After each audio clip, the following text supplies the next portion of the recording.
I've always enjoyed building things. As a child, I had a saw and a hammer and nails, and I always made forts and tree houses, and it was kind of in my blood. And when I was 18, I had my first construction job, and it's a job here in Birmingham, a commercial project.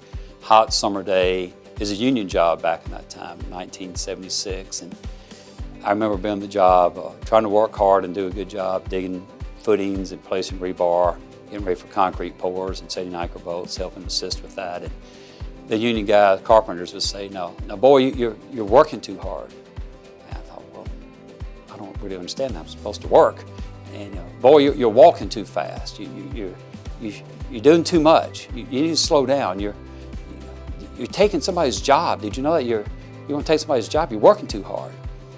And for me, that was so foreign because I just grew up in a culture that hard work created more opportunities, is what I thought.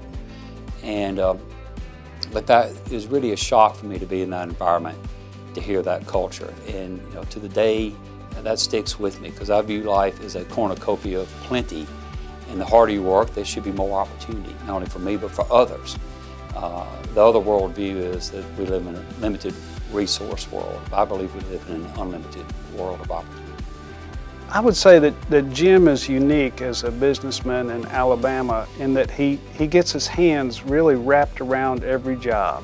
He knows the inner workings of it before they even get the job. He's in on the estimating side of it, in reviewing from the top down so that he knows the nuts and bolts of it and can put his flavor onto each project, his input, his guidance, so that when they secure the job, he's very confident that they're going to have a successful outcome because of the attention to detail. That's very important to Jim.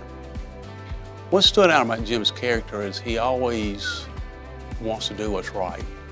And I've been in a lot of tough situations with Jim, a lot of difficult situations as a lawyer. And we've had a lot of discussions about what was right. We never had a discussion about whether or not you can do what's right. That was always a given. We knew we were going to do what's right. I've seen him do what's right even when people wouldn't know. And that's what makes a man of character. Yeah, Cooper Construction has been one of those companies that has just survived. And the thing about Jim that I remember seeing him back when he was starting the company, and he said, Mark, I'm just going to take my time growing. I'm not going to grow too fast. And he was smarter than all of us. The rest of us in 04, 05, 06 was booming, doing everything we could, but he just kept steady, never got beyond his means, and has grown it into an incredible company. Well, Jim is passionate about the community. He's passionate about the people around him. He wants what's best for this country. Sometimes too much so, it may seem like. We got to kind of calm him down sometimes. But he's always enthusiastic, he's always out there working, he's always trying to do what's best.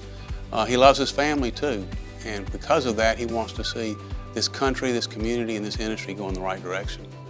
The ABC Cornerstone Award, to me, has always been the penultimate recognition of a general contractor, a stalwart defender of the industry, one that wants to see it succeed and push forward and finds ways to be supportive of the industry.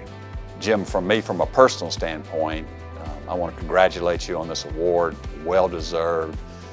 This award stands for not only what you do in construction, but what you do as your family, what you've done for the state of Alabama, what you've done for ABC, and then what personally you've done for Ready Mix USA. You've been an incredible partner, and we greatly appreciate it. The true blessings I've received by being in this industry is just I've been able to provide for my family, but also for so many other families, not only for my immediate company, but for those subcontractors and suppliers around the country. And that's really humbling to go to bed at night knowing that a lot of people are counting on me to make payday, to make payroll.